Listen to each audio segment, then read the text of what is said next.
thank you very much, David, for having given us the opportunity to come here to your house, to your home, in a beautiful place, which is the Isle of Wight in Rye. We will have been very, very happy to have you in our conference. You know, in the 25th of this, February, we will have a conference for the program, which is called Camino del Misterio. Okay. But for us, it's a great opportunity, to be here and at least to have some words from you for our, people who will be at the conference. So, first of all, thank you very much. Pleasure. I couldn't make the conference because one or two people are trying to damage me at the moment, and I have to focus on that in the next few weeks. And 25th of February is pretty much in the middle of it. So, but it's great to have an opportunity, in this way anyway. Many of our readers and people who listen to the program would like to have the opportunity to know a little bit about you as a person. How would you find yourself as a person? Who is David Icke? Well, I've got a chapter heading in one of my books, I'm not David Icke, because, I see the difference between the true self, which is consciousness, and the experience my consciousness is having, which is at the moment called David Icke. And we can get so mesmerized by identifying with our name, our job, our culture, country, race, that we lose the real self-identity, which is consciousness. The David Icke personality level of me is the way I interact with the world, I guess, is a strange contradiction, you'd think, because everything that I've pretty much done in my life, whether it was a professional footballer or then a journalist and television presenter with the BBC, and then a national spokesman for the Green Party, and then all this stuff that I've done since 1990, they've all been in the public eye. They've all been in the public domain. And yet I am a very private person who doesn't like the whole public thing. It's funny that the way my life's gone when that's me.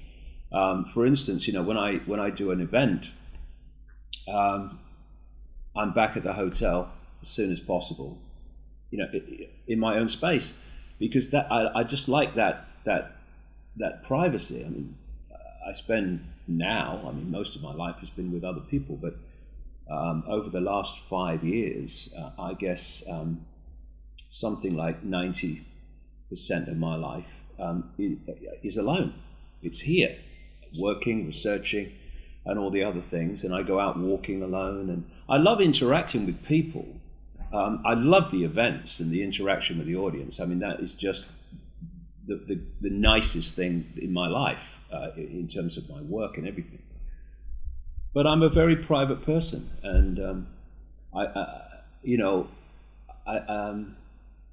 I don't like the public side of it.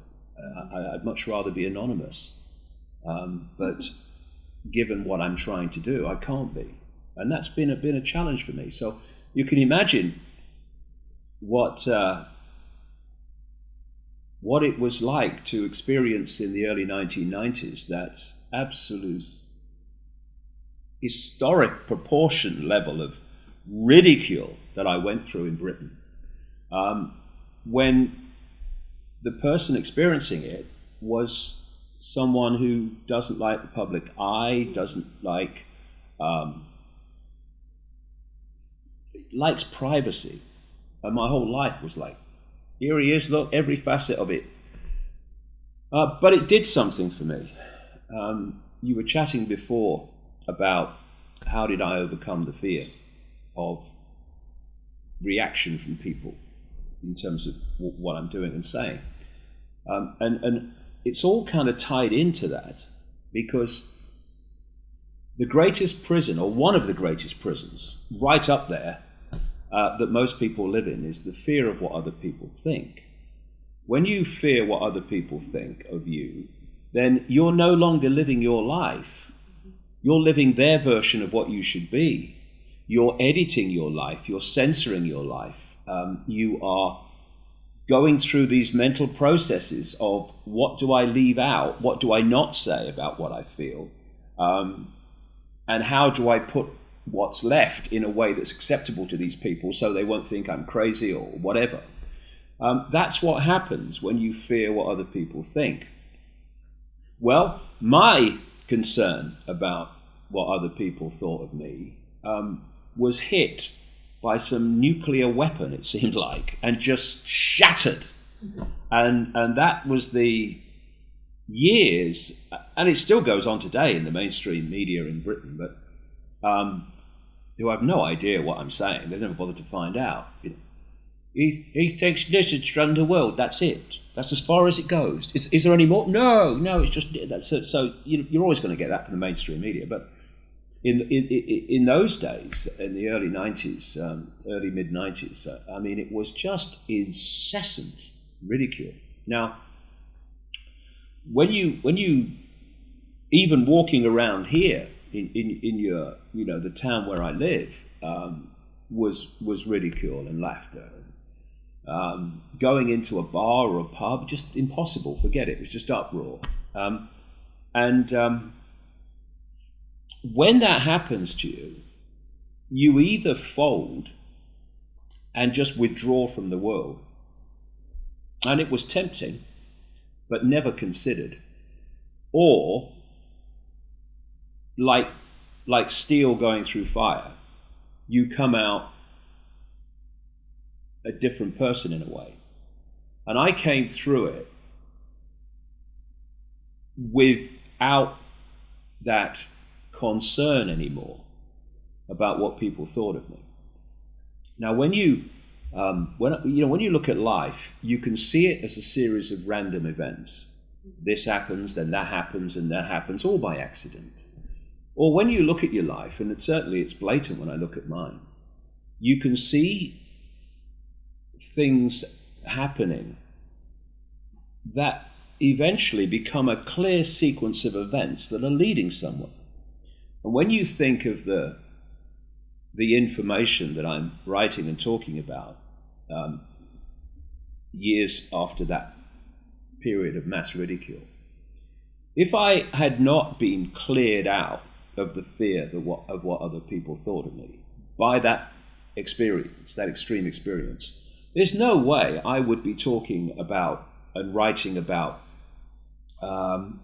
hybrid bloodlines connected to non-human reptilian entities and moons that aren't what we think they are. I mean, you'd go, I ain't saying that. What were people going to think of me?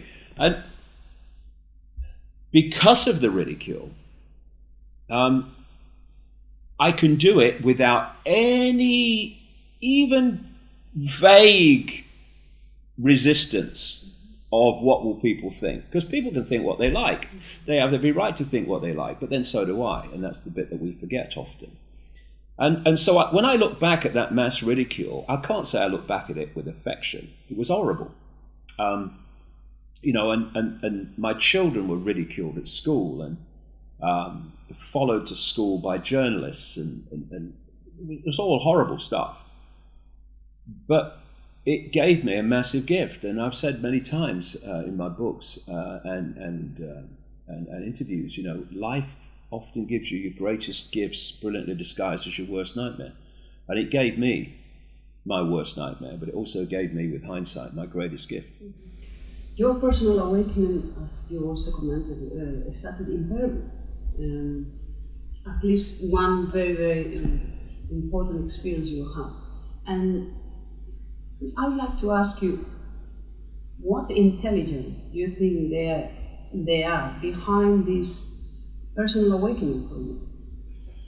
Well, that's a very interesting question, because for people that haven't come across the story, through 1989, when I was a television presenter with the BBC and also a national spokesman for the British Green Party at the time, through 1989, I started having this very strange experience that kept on recurring, and that was that when I was in a room alone, it didn't feel as if I was alone. It felt like there was a presence there.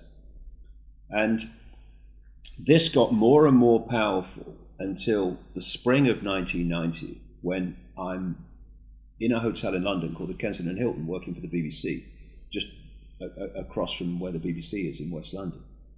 And it was this presence in the room was so tangible that I sat on the side of the bed and I looked into the room and I said, look, if there's something there, would you please contact me, because you're driving me up the wall. And then, just about 5 minutes walk from here, I was with my young son, he was at the time, he's a strapping 30-year-old now, and someone stopped me down the seafront where there is still there today, there's a newsagent shop and bookshop, and near the station, and someone stopped me to talk about football. And when we finished this short conversation, I saw that Gareth, my son, wasn't there, but I knew where he was. He was in the shop looking at books. So I walked in and I was just said to him, come on, Gaz, we'll go up the town, get some lunch. And as I did so, my feet wouldn't move. This was the first real, if you like, confirmation to me that something real strange was going on. This is around March 1990, and it wasn't a voice, but it was a very strong thought form, if you like, that went through my mind that was almost of voice proportions. And it said, go and look at the books on the far side. And I knew this newsagent, this bookshop, very well. And I knew the books it sold. It sold romantic novels, pretty much. All it did sell at the time. And I thought, why do I want to go over the books? First of all, it's like, what's going on? But also, why do I want to go and look at romantic novels? But, of course, you're bewildered, but you're also intrigued. And I started to walk towards the books. And my feet could move then. And when I got in, all these romantic novels were there, perfectly formed English roses and all this stuff. And then there was one which caught my eye because it was so different right in the middle. And it was a book called Mind to Mind by a professional psychic called Betty Shine. And all I saw was the face in Mind to Mind, her face on the front. And I turned it over and I read the blurb at the back and I saw the word psychic.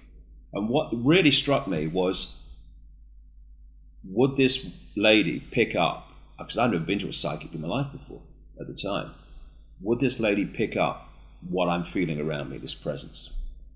So I read the book in 24 hours. I contacted her, and she invited me over, and I went a couple of times, and what I said to her was not, look, I'm having these strange experiences, I don't want to lead people on like that. I want to see what comes naturally. I just said, quite truthfully, I've got rheumatoid arthritis. I mean, look at it. But nothing's helped. I don't take drugs. I won't take drugs for it. I wouldn't be here now if I had, given I've had it since I was 15. And maybe your hands-on healing, which she also did, would help. So I went, and I got the hands-on healing a couple of times. And we had a nice chat about other dimensions of reality. All made sense to me. And the third time I went, I'm sitting on this bench, this medical type bench that she had, and she's sitting next to my left knee like that, doing the old hands on. And I felt like a spider's web on my face, like a cobweb, very, very obviously. Now this hit me immediately because I'd just read in her book, a matter of 2 weeks, 3 weeks earlier, that when other dimensions of reality, whatever you want to call it, are trying to lock into you, you sometimes feel a spider's web on your face, or like a spider's web, a cobweb. And of course, at the time, I'm thinking, what's going on? Now, all these years later, I know exactly what that feeling was. It was electromagnetic energy, because the way that communication happens between different dimensions, frequency ranges of reality, if you like, through psychics and stuff like that, is that it is done through an electromagnetic projection, an information field. So the information field is just information, energetic vibrational information. So an English psychic would tune into that projection and they would decode it into English. A Spanish psychic would connect into the same information field and communicate it in Spanish, etc. Anyway, I didn't say anything to her about this feeling, the spider's web, and she's doing that. And then about 10 or 15 seconds after I felt that, she goes, "Oh my God, I've got to close my eyes for this one. This is powerful." And I'm going, "Ooh, what's going on here? It's all new to me." And then she starts telling me in March 1990 that these figures in her mind's eye, projections again. I mean, she hasn't got two physical bodies in her head. It's a projection, something to focus on.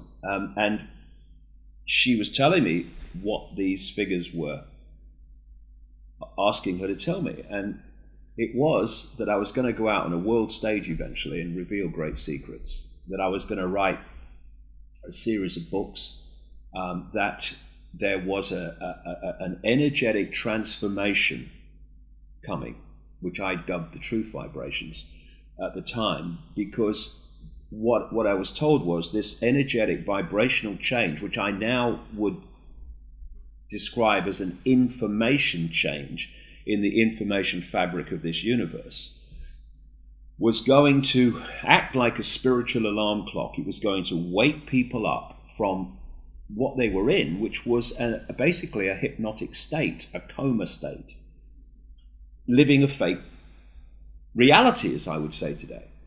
And that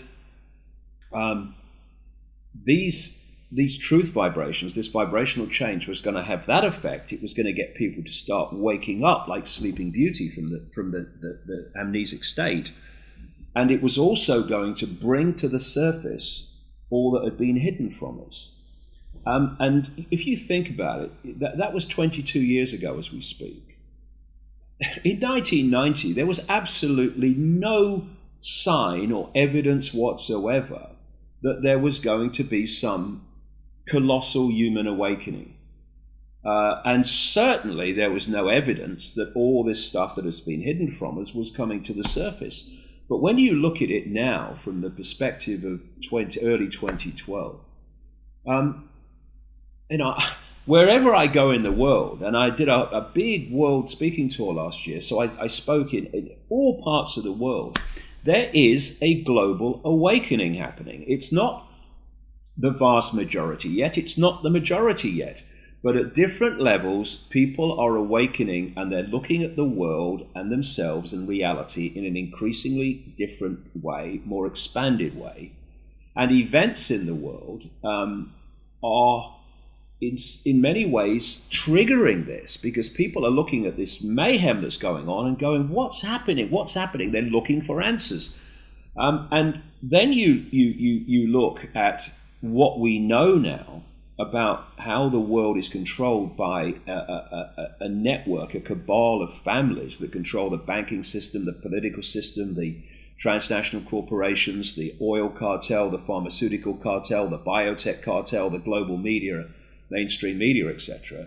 You look at what we know now about how that works and what its game is and what its methods of manipulation are, compared with not even 22 years ago, 5 years ago, 10 years ago, then what I was told on that March day in 1990 about this transformation of human society and the effect of this vibrational information change is demonstrably happening and has been happening for a while now, and it's getting more and more powerful. I mean, the people who are now beginning to go, hold on a second, I'm looking at myself and the world in a different way suddenly, are people who just a little while ago you'd say, never them, never them. They will never break out of the box in their lifetime because they seem to be so enslaved by it. And now even some of those people who were absolutely system-programmed people are now beginning to see it. So, and it's interesting, coming around to one of the points of your question is What do you think? I- Your higher self is benevolent, intelligent? Well, this is an interesting thing, because you would think when I was contacted in that way in 1990 that I would have been desperate to know who it was, names, dates, places, come on, and all this stuff. But I wasn't. It was like something within me knew that for whatever reason I'd come to do something, and this was fundamentally connected to it. And so there wasn't this battle between David Icke, television presenter, Green Party spokesman, and this experience, which it's like I knew, and so it felt so right to me, I just went with it. And what happened after that experience, and something similar happened a week later when I went back, and the contact continued. And one of the messages that came through that time was, one man cannot change the world, but one man can communicate the message that can change the world. And this is a vital fact. This is not about me. It's about the information. That's the transforming thing here. And for all these years, over 2 decades now,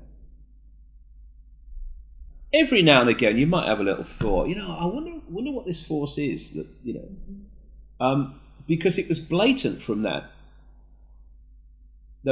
experience with Betty Shine, from then on, that when the communication said through her that they were going to put information into my mind, and at other times they were going to lead me to knowledge, that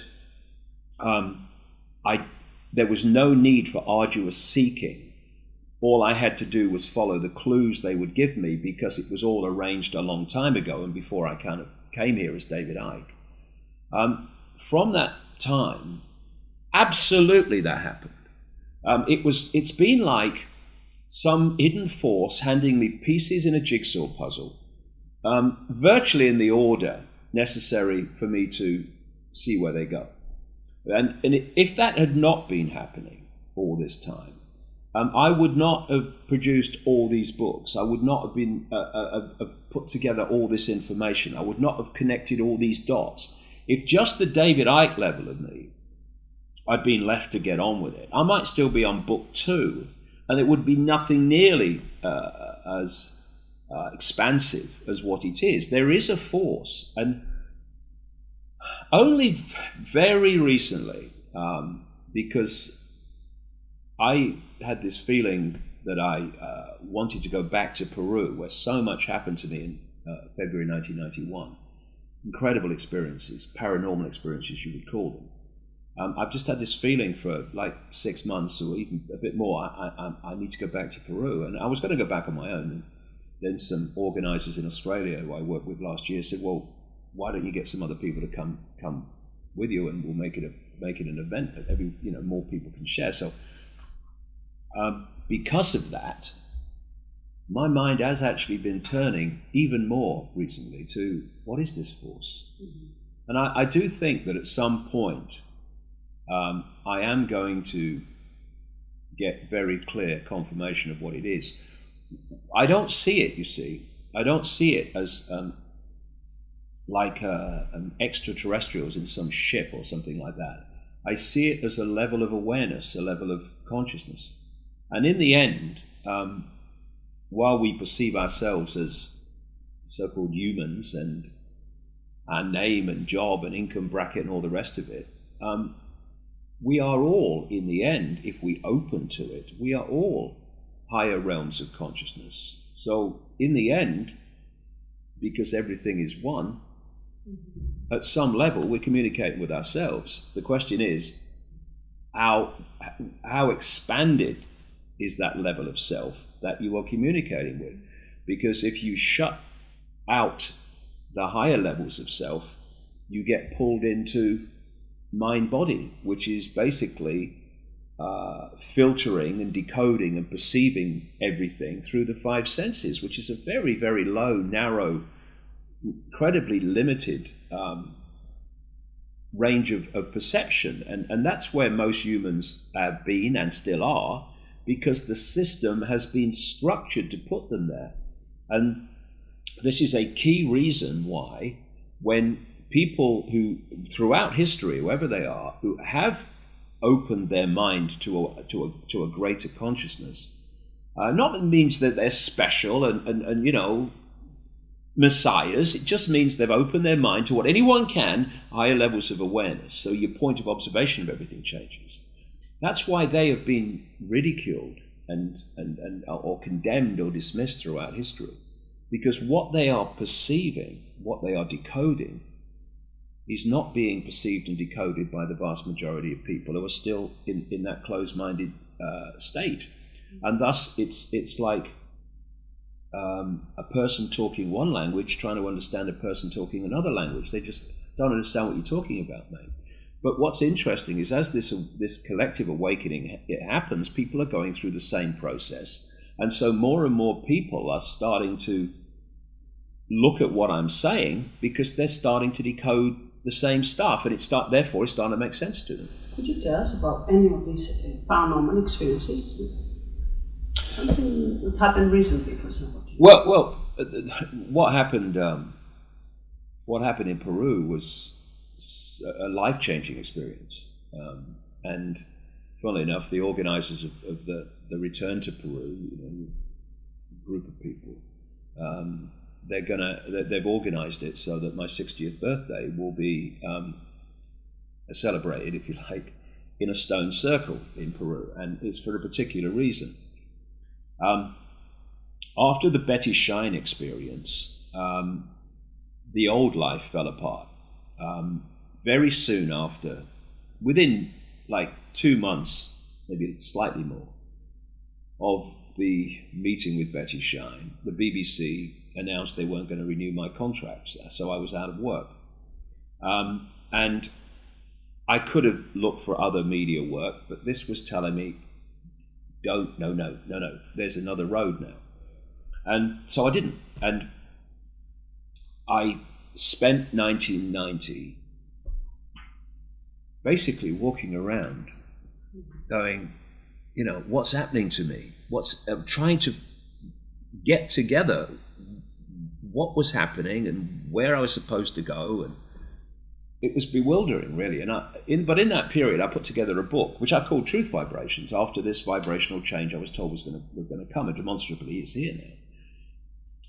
And then when that went off to the printers in late 1990, I started getting this constant recurring feeling I need to go to Peru. Now, I'd never thought about Peru before. I've seen their football team play in the World Cup, and that was the end of my experience of Peru. But it was so powerful, and by now, and this was a big thing that happened after the Betty Shine experience, was that my intuition was now governor. When this said, what you doing? What are you doing? And this said, you've got to do this, you need to do this, I need to do this. Then this would always decide action and direction. And that's been the same to this minute. Because this intuition knows, this thinks and tries to work it out. This knows because it's accessing a much more expanded level of awareness and consciousness than this is. Mm-hmm. And so when you look at people, so many people, because of the fear, it's interesting, as we keep talking, all these different strands come together and connect. The fear of what other people think gets people to deny and suppress their intuitive knowing. I just know I've got to do this. I just know I need to go there. You can't do that. What will people think if you? And so again, being cleared out of that fear of what other people thought allowed this to take center stage in the direction of my life. And so the intuition said go to Peru. So purely on that, I got on a plane to Peru in February 1991. And I had no idea why I was going, except I knew I had to go. And it's a long story, an amazing story, but from the moment I landed, strange things started to happen. Like someone would walk out the crowd to me, which they did, because Lima Airport at like 6 o'clock or 5:30 in the morning, or 5 o'clock in the morning, I think it was when I arrived, was just packed with people. And I'm standing there. I've got off a plane from America, and I'm thinking, what now? Why am I here? That's how it was done. And then this person just walks out. This fellow walks out through this mass of people and said, "Where you go?" And the only thing I'd read about before I came out, this happened very quickly, was Cusco in the Andes, the center of the Inca civilization. So I'm thinking, Cusco. I said Cusco, and there was a plane going, and it was going to take off in about, I don't know, half an hour, maybe 40 minutes after I arrived. So I'm thinking, I'm never going to get that. He said, "I get you a ticket." No, he said to me, "Have you got a ticket?" "No, I get you a ticket." "Do you have a hotel?" "No, I get you a hotel." And off he goes. Of course, he's on a commission. And so then he gets me this ticket, and there's this massive queue for the Cusco flight. And I go to the back, being English, and he said, no, follow me. And he took me down the front of the queue, and his friend was checking people in, and he checked me in next. I was like, what? So less than an hour after I arrived in Lima, I'm walking across the tarmac to get on a plane to Cusco.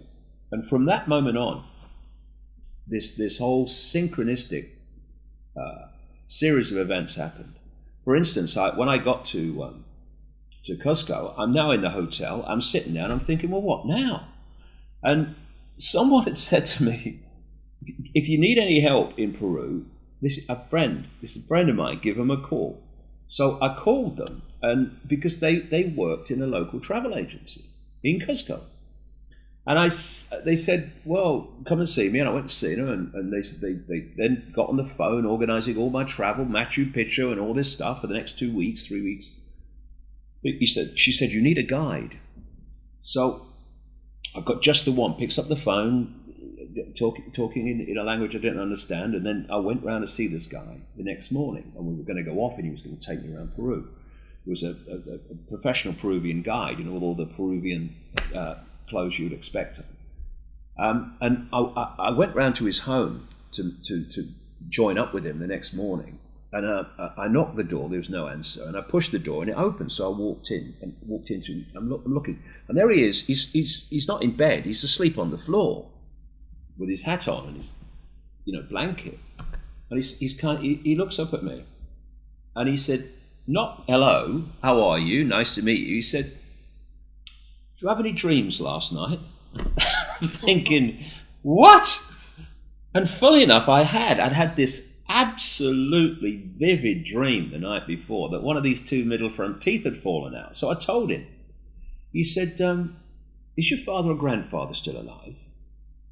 I said, yeah, my father is, yeah. I said, why? He said, because that's often symbolic of your grandfather or father dying.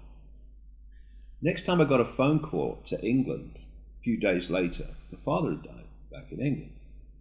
In fact, the funeral had happened before I even realised he died, because once you get into the wilds of Peru, the communication with Britain, forget it. And well, in those days anyway. And so we go around. We go to Machu Picchu. We go to all these places, and eventually we come to a place called Puno in southern Peru. And he was organising all the stuff in league with this travel agency, and they booked us into this hotel called the Siustani. And Siustani is an Inca ruin, about an hour and a half's drive from Puno. And because it's named after this ruin, there's pictures of it all over the hotel. And every time I looked at these pictures, something was saying, you need to go there, you need to go there, you need to go there, you need to go there. So I said to this Peruvian guide, I want to go there. And it was a kind of funny sequence throughout this trip with him, because every day this would say, you need to do this. And I'd say, I need to go there. And every day he would tell me it wasn't possible. And every day we'd end up there. And it was the same with Siustani. Anyway, so we get in. He said we have to hire this bus, this little bus. Well, actually, he didn't. You could get a cab, but I learned later. But obviously, he took some money for that. Fair enough. And me, him, and the tourist bus driver go out to Siustani. And it's this completely, or virtually uninhabited. There are some houses, but not many, area. And there's a hill with all the ruins on top. And then there's like a lagoon around it. It's beautiful. And then if you look in any direction, there's distant mountains. And there was no one there except two children with a llama for tourist photographs. So there were no tourists apart from me. And I went up and I walked around the ruin. And it was lovely. It was beautiful and nice. But at the end, after about an hour, I'm thinking it was great, but it did not match the urge this was telling me I had to go to that place. So anyway, I got back in the bus with me and the driver and the guide, and I was quite disappointed, really. I thought I expected something different, more, given the urge I had. So we're driving away, and about 3 minutes down the road, I'm looking out the window and I'm just kind of daydreaming, as I do a lot. And then I see this hill, mound, whatever you want to call it, to my right, and I'm looking at it. And as I was looking at it, all I could hear in my head was, "Come to me, come to me, come to me, come to me." And you think that mound's talking to me. This is crazy. What's happening to my life? So I said to the guy, "Could you stop the bus? I want to go up that mound." I said, "I won't be long." And I was quite a time, actually. And I walked up the mound to the top, and I couldn't see it from the road. But when I got to the top, there was this big stone circle, which I'm going to go back to. And it's like, whoa, stone circle. And I walked into the middle of it. And over there was Siustani, just across the way. Distant mountains, and then all this, pretty much uninhabited land as far as the eye could see. And I walked to the center of the circle, and I got the feet again. I got like the burning in the feet, like some magnetism was pulling my feet down, like in the news bookshop in Ryde down the road here. And then two very clear, again, strong thoughts, voice, whatever you like, went through my head. The first one said, "They'll be talking about this 100 years from now." And the second one was, "It will be over when you feel the rain." And I'm looking up at a cloudless Peruvian sky with a piercing sun, and I'm hearing in my head, my mind, "It will be over when you feel the rain." It just seemed to be the conclusion, the climax of the ludicrous direction my life had gone. There's no way. What do you mean it'll be over when you feel the rain? Anyway, what I was feeling as I was standing there was like a drill going into the top of my head, through my body into the ground. I was feeling another flow coming back and out the top of my head. And then my arms went out at 45 degrees, like that, without me making any decision to do it. And you can't hold your shoulders like that, I can't anyway, for very long before they start to ache. But mine were like that for, must have been, 40 minutes, maybe more, while this process situation happened to me, because this energy coming through me got more and more powerful until I was literally shaking, standing there. And I was going in and out of like my conscious mind, like you drive a car and you can't remember where the last 2 miles went because you've been in the subconscious level. And then one of these times when I came back to my conscious mind, awareness, if you like, I realized that over the distant mountains, and it was quite a long way away, there was this light grey mist. And it got darker very quickly. And I thought, it's raining. And over the next, I don't know what it must have been, half an hour, this rainstorm came out of the mountains. And the weather forecasters talk about weather fronts. Well, this was a weather front. The front of this storm was dead straight, like someone had drawn it with a ruler, and it was coming towards me. It covered the sun eventually, and it was all happening ridiculously quickly. And I was looking up as it got closer, and there's all these billowing clouds like dry ice on a stage, and I could see faces in them and stuff like that. And eventually, I'm looking at this wall of stair rod rain coming towards me. I mean, if you did it as special effects in a movie, people would say that's ridiculous, that's just far-fetched. It happened. And as it came towards me, I'm now absolutely at the peak of this energetic, whatever the heck was going on. And then the rain hit me, and I was instantly soaked because it was so, immense, the wall of rain. And as it hit me, all this energy stopped. My life was never the same again, because I had energy pouring out of my hands for hours, and I had a crystal with me, and I was holding this crystal to try to take this energy out, and it was pouring out of my feet, and I couldn't sleep that night because it continued. And I came back to Britain. Many other things happened in Peru as well, but I came back to Britain,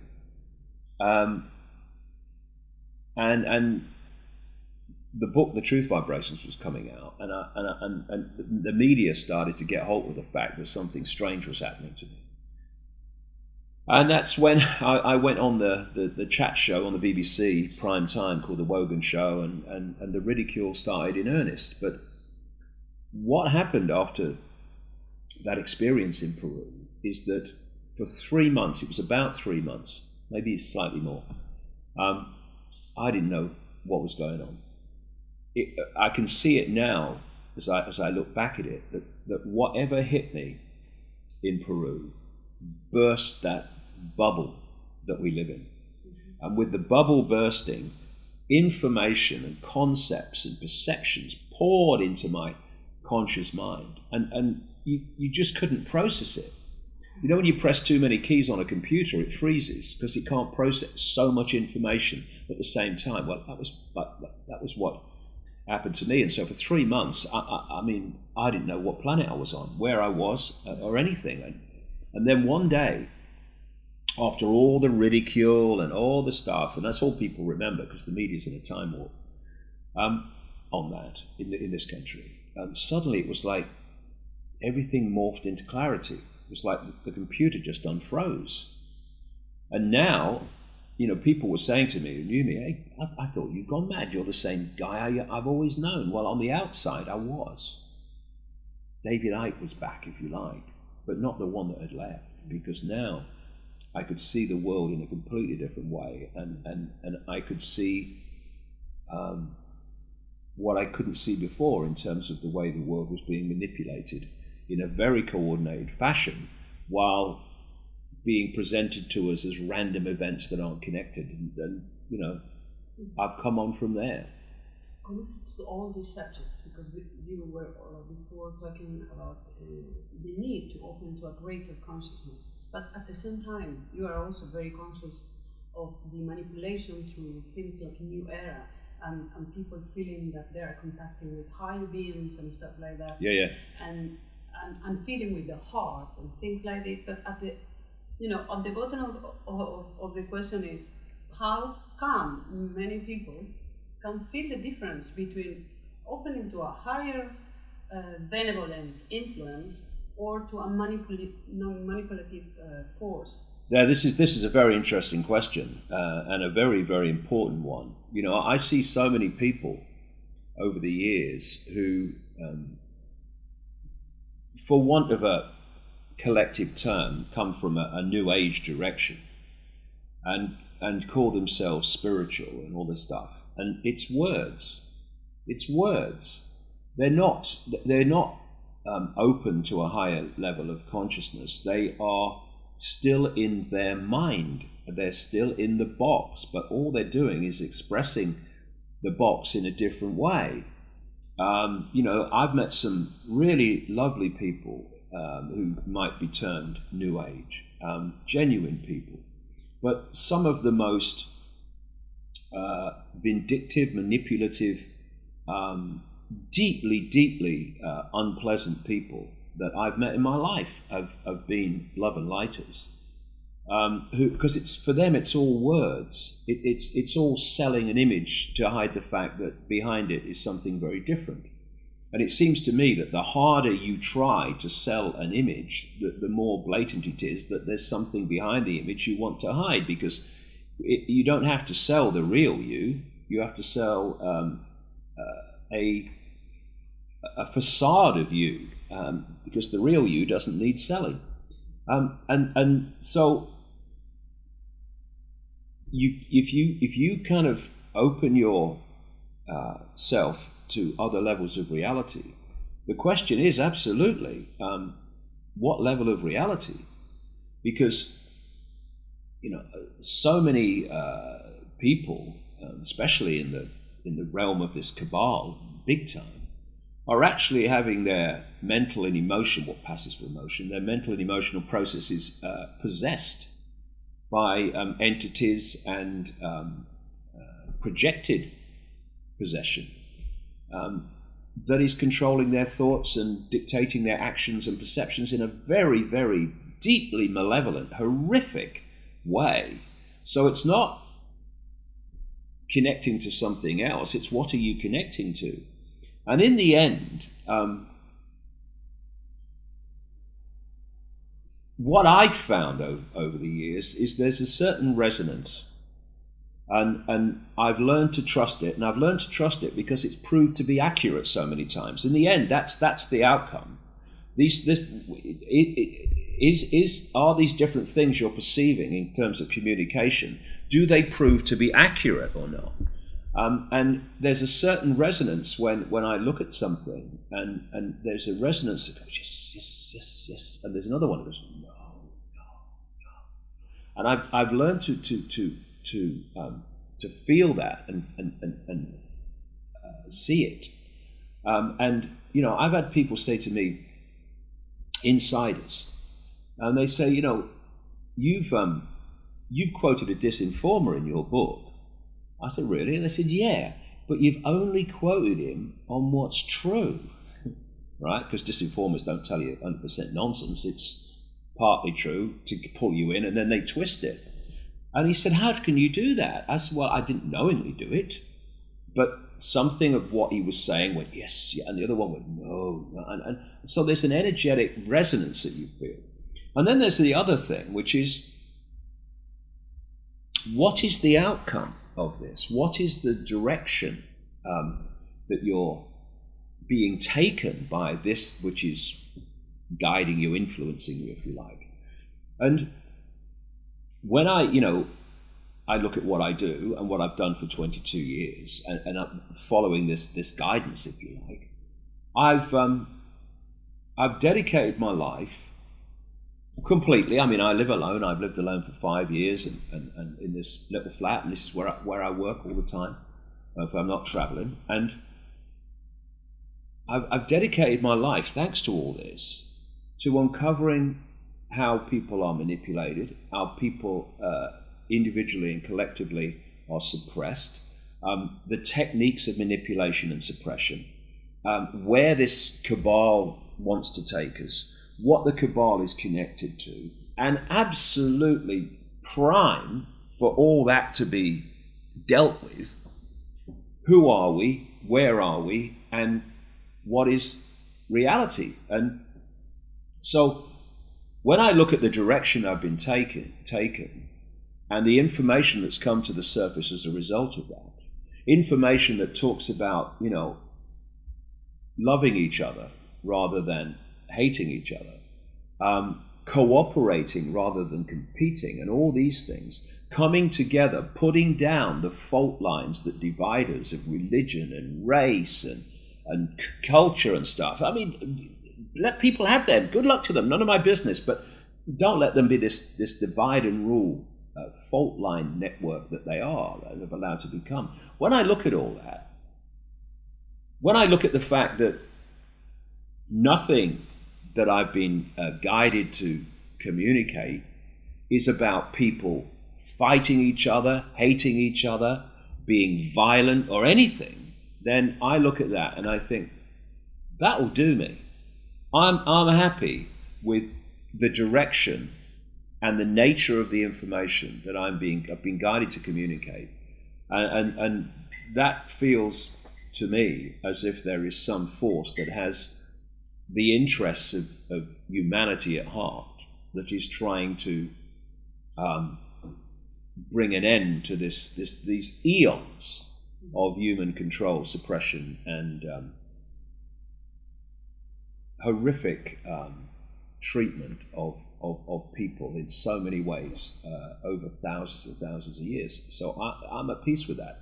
If this guidance and everything was saying we must take up arms and fight the enemy, we must hate those that suppress us,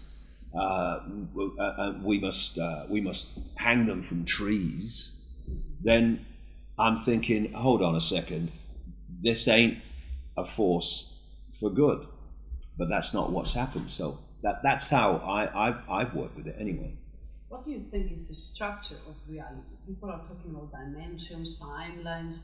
It's becoming a mess, every day more and more. Well, imagine how really is the structure of this reality and who's behind it? Well, this process of this hidden force guiding me, you only have to follow the clues. It was all, decided a long time ago, organized a long time ago. It's taken me through many different phases. First of all, in the early years, after the Betty Shine Peru experience, it was all about, if you like, the 5 sense level of this. It was about a cabal of families controlling the different facets of human society. It was about manipulated wars, manipulated terrorist events, and all this stuff. And then it moved through the mid to late 90s into this area that's kind of phased a lot of people, that there are non-human entities behind this, which seem to be dominated by a reptilian form, but there are many others in league with them. And then from about 2002, 2003, came for me the most important part, which was when the pieces in the puzzle started to take me down the road to understanding the nature of reality itself. And only from that perspective can you, A, see where the answers lie, and also B, in any way, fully understand the way the conspiracy works and the depth of it. It's clear to me, 22 years on, that if you are an expert on 9/11, an expert on banking scams and political scams and manipulated wars, all of which are absolutely necessary to people to know, and I do all that myself. But if that's all you do, you're still walking around the outer rim of the rabbit hole. You've not even entered it yet. And to understand the nature of reality is to, at least the foundations of it, the themes of it, is to understand the depth of this conspiracy and how it works. It's my view that, and increasingly, it's people are moving in this direction when they see the evidence, that this universe, at its foundation, is a waveform resonance information construct. It's, if you like, a harmonic information construct. That's the foundation. And that's the foundation of the human form and everything in this universe. We then decode that information from the vibrational to the electrical, which is then fed to the brain and the genetic structure, which decodes that into the form that we experience, which is a holographic reality, which appears to be solid, but can't be. I mean, this is why in quantum physics they have this mystery of how atoms are supposed to make up a solid world, but atoms have no solidity whatsoever. How can that be? The answer is, you don't have to have solid atoms to create this reality, because this reality isn't solid, it's a hologram. holographic reality. And if you look at holograms that people make and sell and stuff, the best of them look as solid as you and me, but you can put your hand through them. I mean, they're just illusions. They're illusory physical, and therefore it's a decoding process. And when you're pushing against something like a wall and you can't get through it, we decode that through to the holographic level as solid pushing against solid, but actually it is a electromagnetic resistance that's causing that. And if you can change your electromagnetic state, in other words, you can change your vibrational state, then you can perform what are called miracles. I mean, how can this world be real when, as we experience it, when you walk through fire, you get burned. When you walk through fire in a state of awareness or a state of relief, that when you walk through fire, you get burned. But you go into another level of awareness, I've seen it done, and you can walk through fire and not get burned. Because, something can only burn something else if you decode it that way. An illusion can't burn an illusion unless you decode it that way. Because in the end, it's all energy. It's all information fields. We just decode them through. Now, the classic vibration to electrical to perception is the ear. All the five senses are there to turn vibrational information into electrical information, which the brain then constructs into this reality, or the whole genetic structure does. So you get the vibration in the ear, because when I'm speaking, my words are not passing between us. A vibrational field of information generated by my vocal cords is passing between us. And the only time you hear what I'm speaking is when you decode that information through the ear into the brain. So this is, I mean, I could talk forever about the illusory nature of reality and what we take to be real. And thus, this universe is a harmonic waveform information field, which is decoded through into this reality. Now, I talk in my books about what I call the hack or the distortion. And if I go on the internet with a computer expert could hack into a website or hack into a computer and could actually firewall it off so that we don't decode vast tracts of the internet. I mean, classic example is China, where they firewall off their computer system so Chinese people can't access a vast amount of the internet that the rest of us can, well, until give them time. And so when you see how this universe is an information construct, and how we decode from that construct into this reality, and our state of being and the expanded or unexpanded nature of our reality and perception is deciding what we are going to decode out of that field and what we aren't. That's why some people will get perceptions or experiences, and other people won't get that perception or have that experience. And when you understand that, two things can happen, and I suggest they have happened. One, you can manipulate the genetic structure, the decoding process, what I call body-mind-computer, so that it will not access vast chunks of that information field, just like the computer system in China. And when quite early on in this story, in the early 1990s, pretty much after it all began to start for me, one of the earliest things I came across was interbreeding between humans and non-humans, which are recorded in ancient accounts in virtually, if not every, culture in the world. They give them different names, but for the entities involved in the interbreeding, or the name of the group, it could be Chitahuri or Anunnaki or whatever. But it's the same theme. And the theme is of a genetic manipulation of the human form.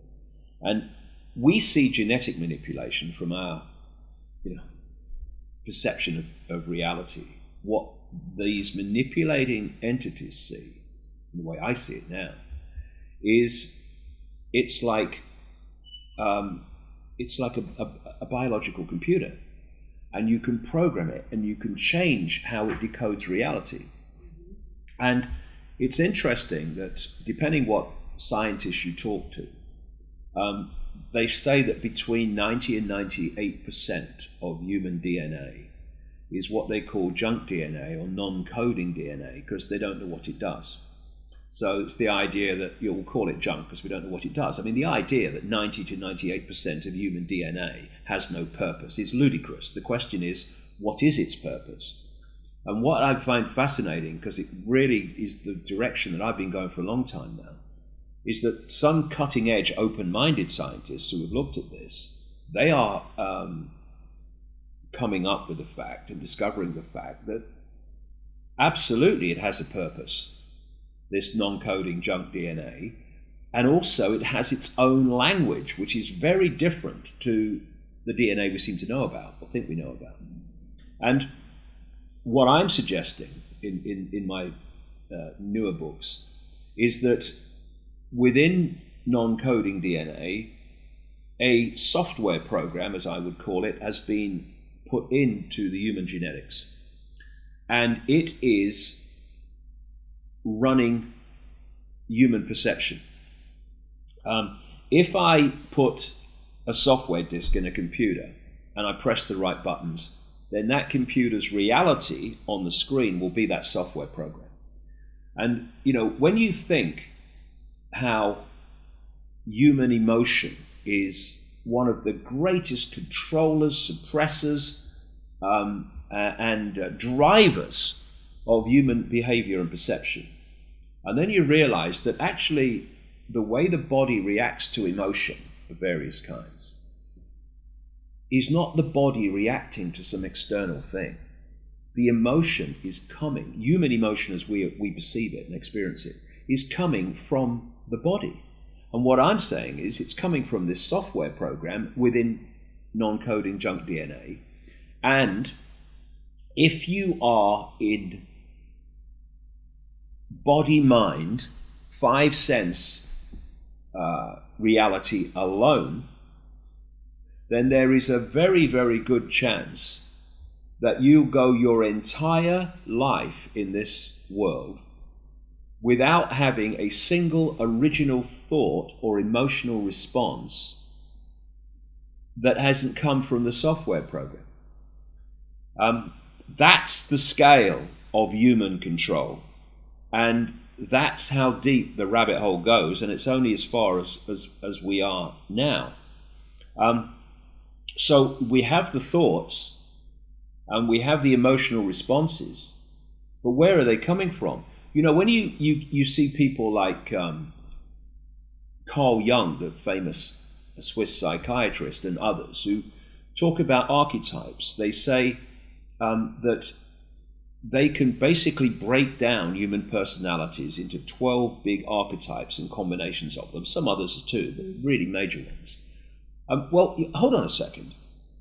We live within all possibility, infinite possibility, and you can break down human personalities into not many archetypes and combinations of them. What's going on? You can't break infinite possibility down into a few archetypal personality types, but you can if it's a software program. You absolutely can then. And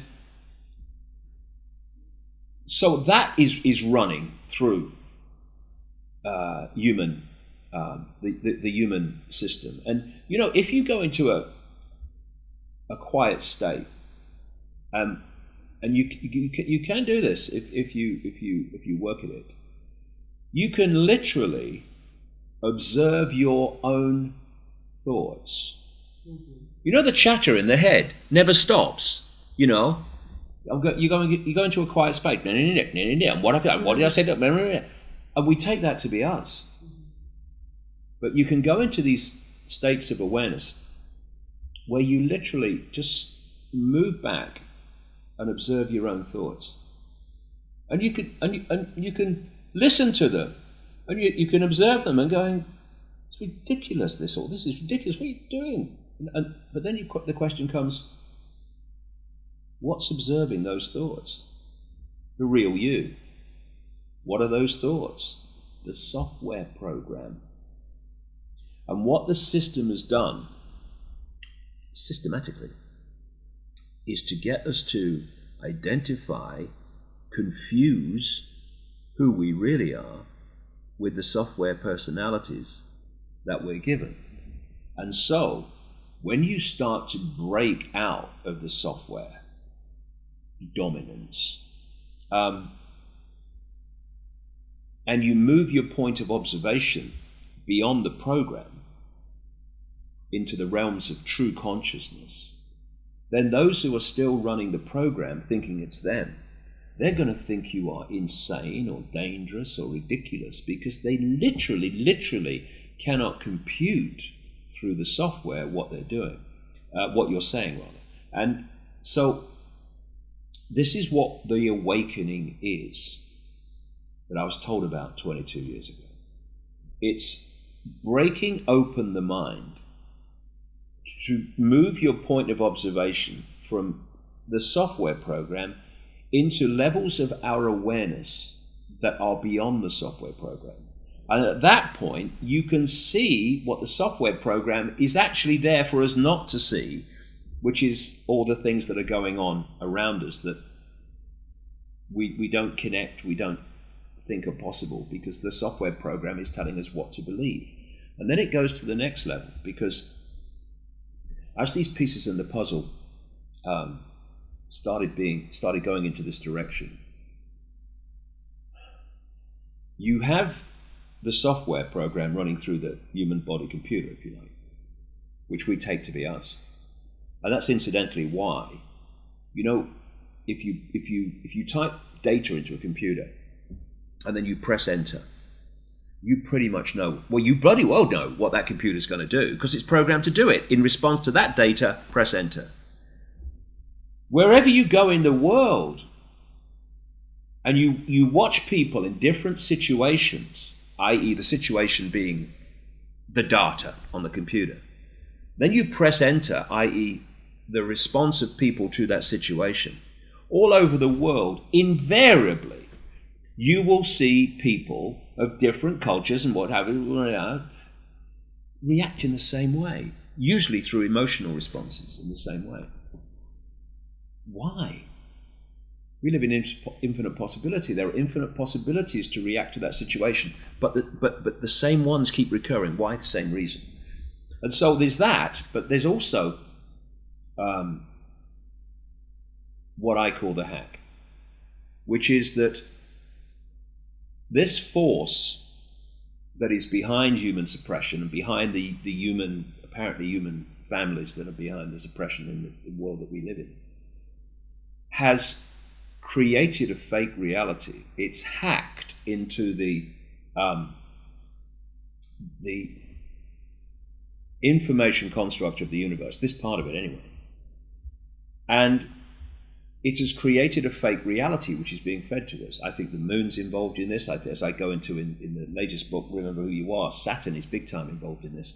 And pennies started to drop when I was writing this latest book particularly, of why, as people have been pointing out for years, researchers, that Saturn symbolism is everywhere. When you look at it, courts, governments, secret societies, Saturn symbolism everywhere. So you say, why? Why is Saturn symbolism everywhere? And then you realize the impact of Saturn, and you start to realize why these secret societies and governments and everything, and society in general, the structure of it, the authorities of it, are obsessed with Saturn symbolism. And it's like we should be decoding a much wider range of information, i.e. Decoding a much wider range of information into our experienced reality. But this hack, in conjunction with this genetic manipulation, has put us in a tiny, tiny frequency range, which people don't realize how tiny it is. The electromagnetic spectrum, according to mainstream science, is, some people say, about 0.005% of what exists in this universe in mass and matter. Some people say it's a bit more, but not much. Visible light, which is the only frequency range that we can decode into a reality we can see, is a fraction of the 0.005%. People think when they look out their eyes that they're seeing everything that exists in the space that they're observing. No, no. They're experiencing a tiny band of frequency, and all the rest of the universe and multiverses and infinity in general is all sharing the same space. Space is an illusion too, really, that I'm sitting in, and it's all existing in this space. But because this is programmed to only decode this narrow band of frequencies we call visible light, this is the only band that I can see. And thus when people talk about the paranormal and all that stuff, and ghosts and things appearing and disappearing, well, they haven't appeared and disappeared. But if they enter our frequency range, we decode them. It appeared out of nowhere, and then it leaves our frequency range. We can't decode it anymore. It disappeared in front of my eyes. No, it didn't. You ceased to be able to decode it because it left the frequency range you can decode. So once you realize this, all this paranormal stuff becomes perfectly explainable. So what we call extraterrestrial actually is not extra anything, because it's just sharing our own reality on different dimensions, on different levels. Yeah, I prefer to use the term interdimensionals for that reason. And this force that I'm saying is manipulating our world operates overwhelmingly outside of the frequency range that we can decode. Because that's its state, that's its vibrational state, basically. That's what you're vibrating to, you experience. I mean, it's like a radio. If you tune it to radio 1, your experience is radio 1, because that's the frequency you're tuned to. Move the dial to radio 2, now your experience is radio 2. But if you're on radio 2, you cannot experience radio 1. It's a different frequency. It's real simple that way. And so to manipulate our reality, this force, which very much takes a reptilian form, among others, but actually in the end goes out of the realms of form into realms of pure awareness, it needs to manipulate our world. It needs people, if you like, human body computers, within this frequency range, so it can manipulate us by controlling the banking system and all this stuff. And thus this is where these hybrid bloodlines come from, which the ancients all over the world talked about, the creation of these hybrid bloodlines. And these hybrid bloodlines became known in the ancient world as the demigods, part human, part gods, as they were perceived, because there was a genetic creation which in one level has human genetics, but has a massive infusion of reptilian genetics. And these are the bloodlines that run the banking system, the political system, own the media, and all that stuff. And this is where the whole theme of royalty comes from, an aristocracy. The idea of the divine right to rule, which is what? The right to rule over people because of your genetics. I mean, 2 hours from here in London, we have a head of state, Queen Elizabeth, who is only head of state because of her bloodline, of genetics. The ancient Chinese emperors used to claim the right to be emperor because of their genetic connection to the serpent gods, and so on and so forth. It was this hybrid genetics that this whole royalty aristocracy stuff all over the world came from. And when, obviously for a long time, the aristocracy and the royal families of the world ran the show. But then when people started to rebel against that obvious dictatorship, these bloodlines moved, some of them still are, like the British royal family, big time, but they started to move out of overt royalty and aristocracy and into the professions of banking and politics and business and all the rest of it. And they've gone on controlling and manipulating ever since. So they've created a political system that allows them to put into power basically whoever they want now, through this illusion of democracy. But these dark suits are actually, they still perceive themselves, even though it's now covert, as special bloodlines, who are above everyone else. And while some are overtly doing that, like the British royal family, the Spanish royal family, most of them are operating under the radar in society in general, but they're still the ones who are the hybrid representatives of this force, these entities that operate outside of human sight. And just a very quick analogy. When scientists are working with something that's too dangerous, that they can't directly interact with it, you'll see them put the material in a tank. They'll stand outside the tank, and then they'll put these long gloves on to work with the material in the tank.